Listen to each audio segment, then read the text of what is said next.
വലിയ മത്സരങ്ങൾ വാർത്തകളുടെ കാര്യത്തിൽ നടന്നുകൊണ്ടിരിക്കുന്ന ഒരു കാലമാണ്. വാർത്തകൾ കൊടുക്കുന്ന കാര്യത്തിൽ, ആദ്യമായിട്ട് കൊടുക്കുന്ന കാര്യത്തിൽ നിന്നൊക്കെ.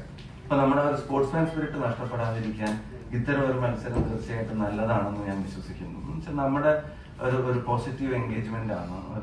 ഒരു സ്പോർട്ടിന്റെ ഏറ്റവും പ്രധാനപ്പെട്ട പ്രത്യേകത നമുക്ക് എല്ലാവർക്കും അറിയാം. നമ്മുടെ ഒരുപാട് ഡിഫറൻസസ് നമുക്കിടയിലുണ്ട്, കുറേ ഡിഫറൻസസ് നമുക്കിടയിലുണ്ട്.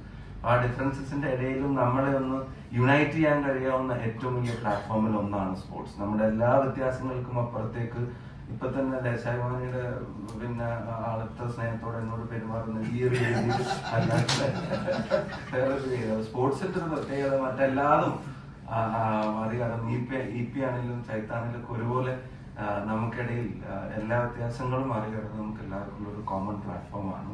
അവിടെ കാലിക്കറ്റിന്റെ പുതിയ ടീം ഇന്ന് പ്രഖ്യാപിക്കുകയാണ്. ടീമിന്റെ കടലാസ് എന്റെ തന്നിട്ടുണ്ട്. അപ്പൊ ഞാൻ ചോദിച്ചു, ഇതിൽ പേര് വരാത്തവർ എനിക്ക് എതിരാവൂ? അതൊക്കെ പത്രക്കാരാണ്.